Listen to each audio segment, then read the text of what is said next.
Folks, usually we start right at 6 o'clock, but tonight one of our board members isn't here yet. We expect him to be here, so I'm going to give him a couple minutes just in case he's stuck in traffic, okay? So please be patient with us and we'll get going no later than 6:05. Thank you. There might be.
At this time, I'd like to call to order the Fishers Board of Zoning Appeals meeting for Wednesday, July 28th, 2021. I'd ask everyone to please rise and join us in our Pledge of Allegiance.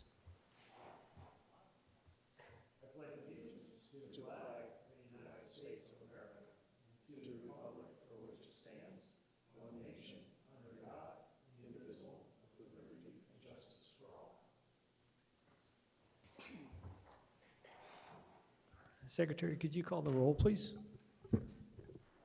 Mr. Ferrucci. Here. Mr. Grinsley. Here. Mr. Stevenson. Here. Mr. Fane. Very good, thank you. Thank you. At this point, we're going to entertain a motion for approval of previous minutes from June 23rd of 2021. Do we have a motion? I would make a motion to approve the minutes. Second. All in favor? Aye. Okay. Aye. Folks, before we begin the public hearing, I'd like to state that we only have 3 members of the of the Board of Zoning Appeals. So in order for your petition to pass, there has to be a unanimous vote amongst the 3. We can continue your petition if you choose until next month when we'll have another board member here. But if you proceed to move forward and the vote is 2-1, the motion is going to fail. So just to make you aware of that, you have the option when you approach the podium to let us know what you'd like to do, if you'd like to move forward this evening or you'd like to continue. But I must point out to you that because we only have 3, we have to be unanimous. Thank you. At this time, I'd like to begin the public hearing for VA 21-24, Wise Bath Expansion. Matthew Wise, homeowner, is seeking a consideration of a variance of Development Standards UDO Section 3.2.3B-2B and C to allow for a 3-foot encroachment into the required side yard setback and a reduced required aggregate side setback. This is to permit the construction of a master bath addition at Mr. Wise's home at 12534 Anchorage Way, Fishers, Indiana, 46037. The petitioner is Matthew Wise. If Mr. Wise is here, could you please approach the podium? Good evening. Hello, are you Matthew Wise? Yes, I am. Okay, sir. We've already got your address at 12534 Anchorage Way. Is that correct? That is correct. Please proceed with your petition, sir. Okay, well, you stole some of my thunder. I had notes that you just read to me, which is great. So what we're saying is we're looking at redoing a master bath, which requires we're removing some things around and want to push the front wall out just a few feet. We're already non-conforming, so I'm hoping, if nothing else, we can keep our house where it is because we were annexed in a few years ago, so we're already non-conforming, but legal because of the annexation. This encroaches slightly on the one side of the house.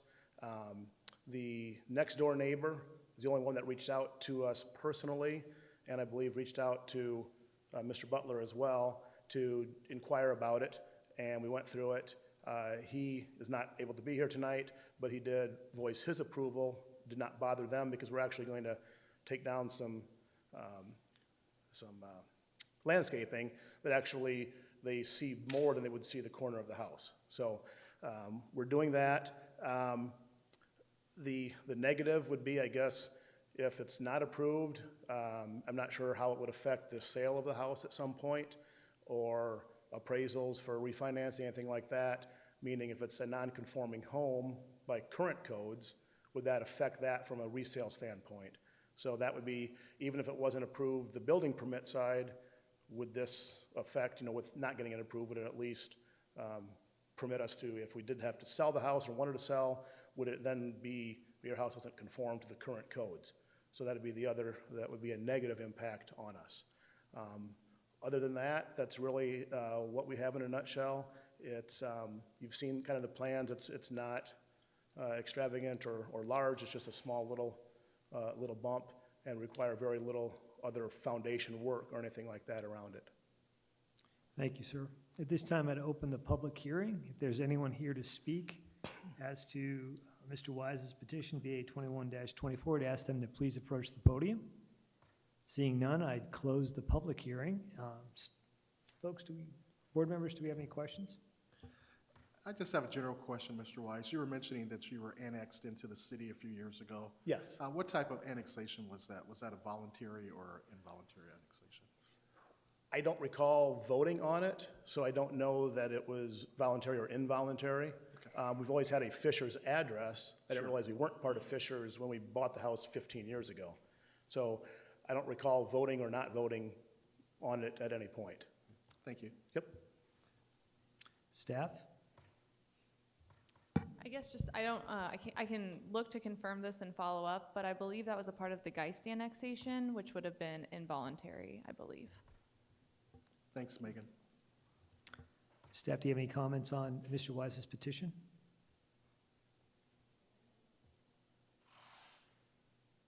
I do not, other than the presentation I prepared. Any recommendation? Staff does not have a recommendation, no. Okay. Board, do we have any questions for Mr. Wise? No further questions? Do we have a motion? Yes, I would make a motion to approve VA-21-24. We have a motion. We have a second. Could you call a roll, please? Yes. Yes. Yes, motion passes.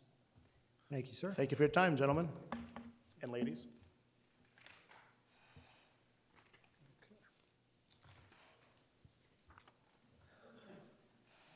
Our next matter is VA 21-25.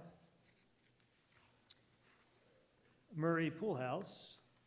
Brett Schubert, the contractor, on behalf of Matthew and Stephanie Murray, the homeowners, is seeking consideration of a variance of development standard 6.2.2-A to allow for a 640 square foot increase in the maximum permitted accessory structure floor area. This is sought to permit for a rear yard pool house accessory structure addition at 10511 East 116th Street, Fishers 46037. Mr. Schubert, are you here?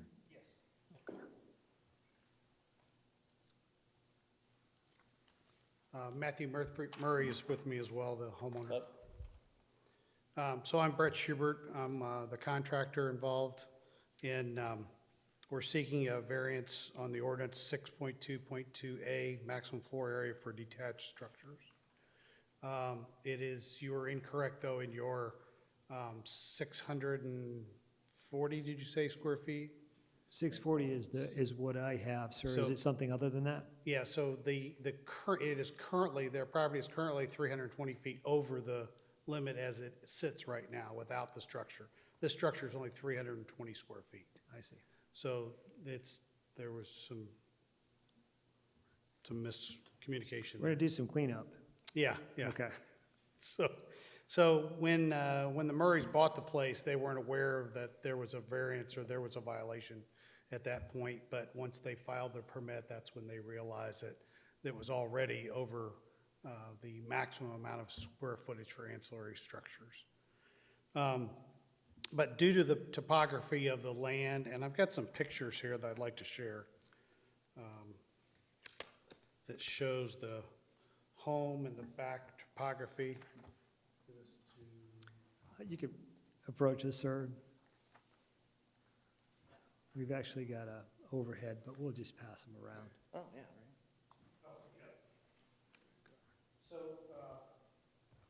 due to the topography of the land, the pool was put in, and it needed to be put in approximately 30 yards away from the home of the residence.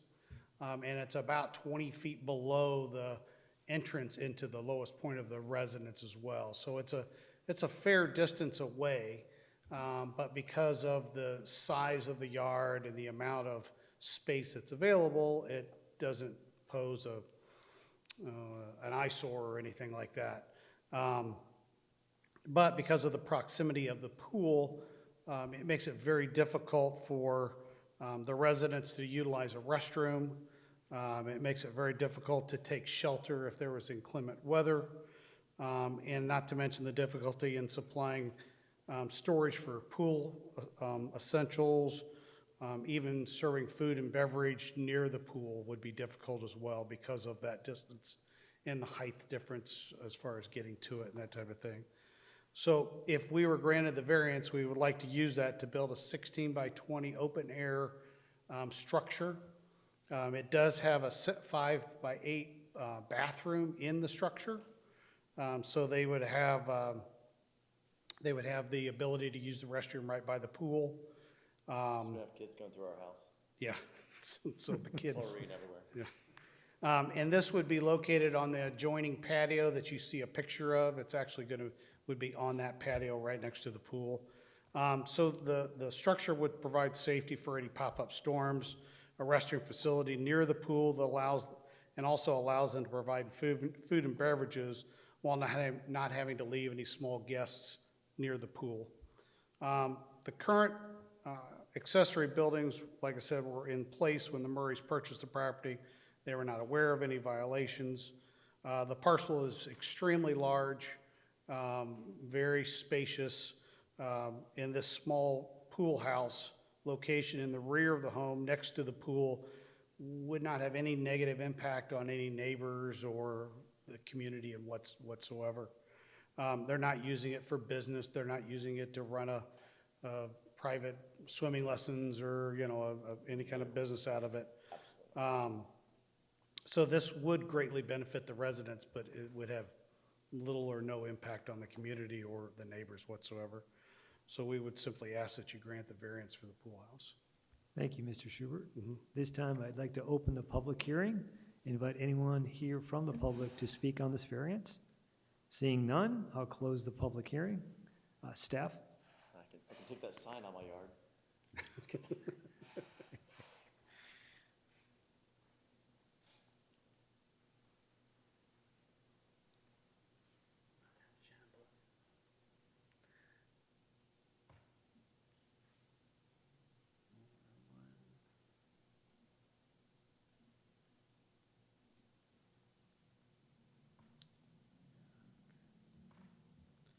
All right, good evening. Presented before you today is again VA 21-25.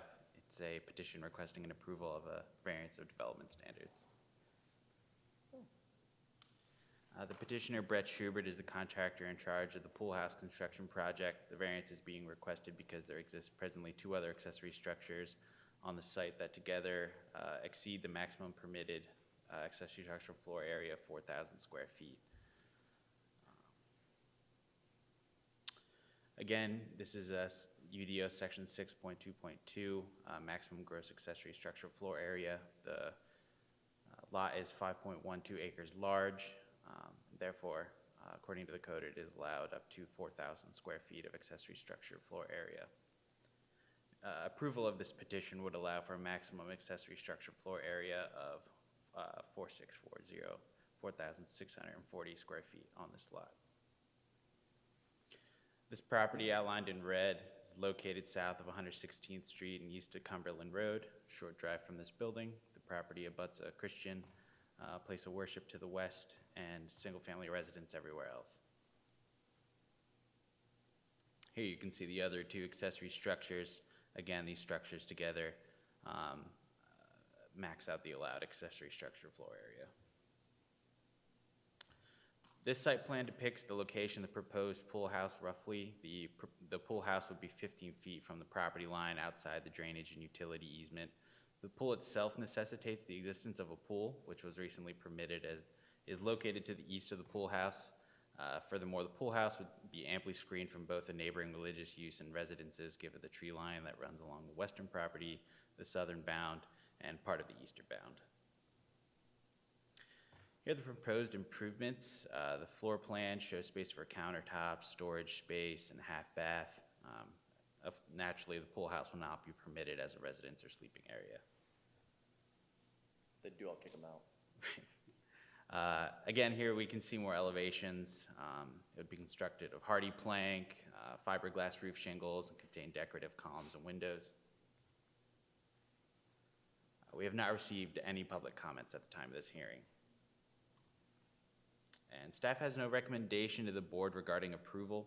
Staff feel that the approval would not significantly affect the neighborhood as outlined and would not significantly be out of line with the comprehensive plan or land use map. Should the board make the motion to approve, we recommend the board does so with the commitment that the variance and approval letter be recorded on the property. Any questions? Thank you. Board members, do we have any questions for staff or for the petitioner? No questions. No questions? Very good. Thank you. Do we have a motion then?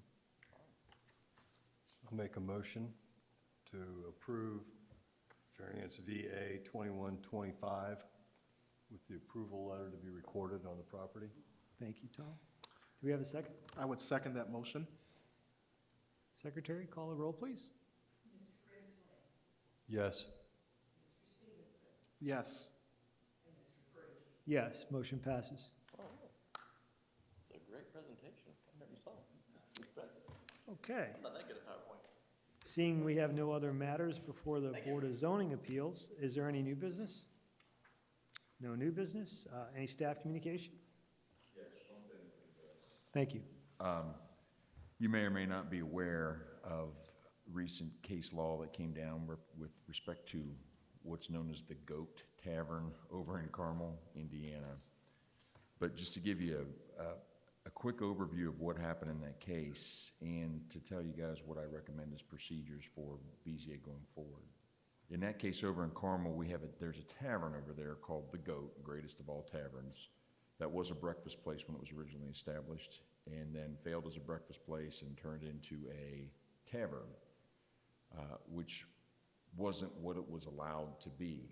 So over course of time, they lost their license to have the bar and had to seek a variance to operate it as a bar past certain hours, et cetera, et cetera. So that's all background as to the case. The issue that brings us into light is because it went to the BZA in Carmel. The BZA denied the petition to allow them to continue as a bar, basically.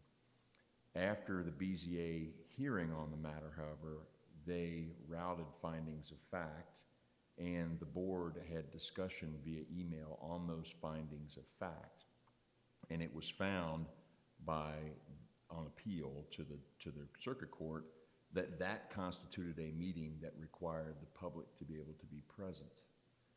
So it got kicked back to the BZA to have further proceedings with respect. Now, what the BZA could do is obviously just open another meeting, consider the findings of fact at the meeting, and make the same decision. But procedurally, there's an issue there that we have to address with our BZAs here.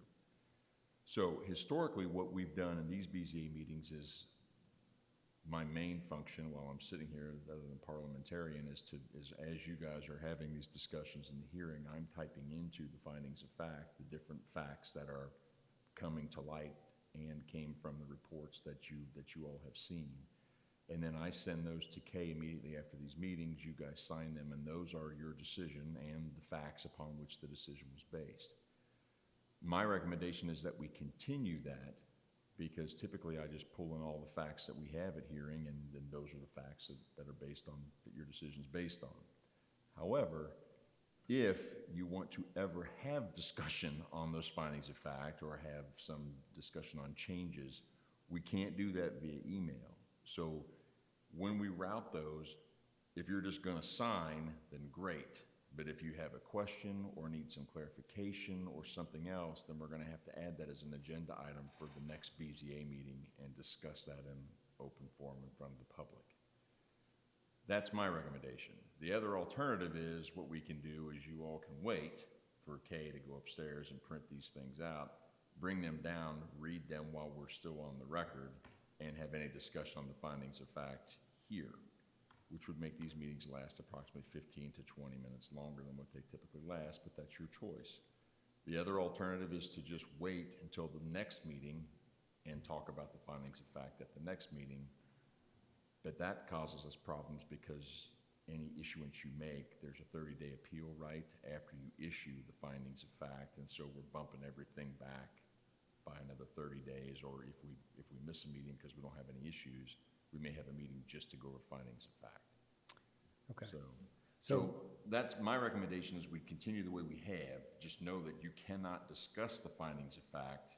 If you have any discussion or want any changes, we just have to bring it up as an item on the next meeting's agenda. The discussion of findings of fact that we would have, say if Katie went upstairs and printed them off, we'd still have to do that in the presence of the public, correct? If you were going to discuss them. Right. If you're just going to review and sign them, then there's no discussion amongst the three. The issue comes up We have to have the open door law applies only when the three of you are meeting and discussing an item that comes before this board. If you're not meeting or otherwise discussing the item, then there's no need to have it open for the public. Yeah, my concern would be that we would have we would hold the hearings, we would vote on those hearings. The people here, after they heard whether they've been approved or not, would then leave, and then potentially we would have discussion, and they would not be present to hear the discussion on the findings of fact. So, True, but they would be able to stick around. You'd have to let them know that's what you were doing. right, Right? They would have no input. I mean, Right. it would not be an open forum for them to come back up and say, hey, I don't think that's right, or, I mean, it would be you guys just making that decision. right. My preference as board chair would be to continue the practice that we have now, which is the K would send them out and we sign them. If we have any problem with that, we can put it on as an agenda item for the next meeting. I would agree. prefer to do that. And board, do you have any input there? No, I concur with that, Steve. 100%. Okay. So, Rodney, But- I apologize. Yeah. no, I appreciate, Rodney, I appreciate you bringing that to our attention. That is an important point that we need to know. Rodney, I'm curious regarding that case, the Goat Tavern. Would you mind either forwarding me a copy of the opinion or the citation for the case? Yeah, I'd have to find it again, but I'll send it to you. Thank you.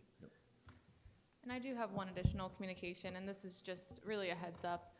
But we do plan on hosting a boards and commissions working lunch sometime this fall with you all, just to touch base and go over procedures and really understand how we can improve maybe our staff reports or our communications, and just make sure we're all on the same page moving forward. So you can anticipate a doodle poll to go out with your schedule and availability probably sometime in the coming month. Thank you. Any other new business? Okay. I'd make a motion to adjourn then. Motion? Second. All in favor? Aye.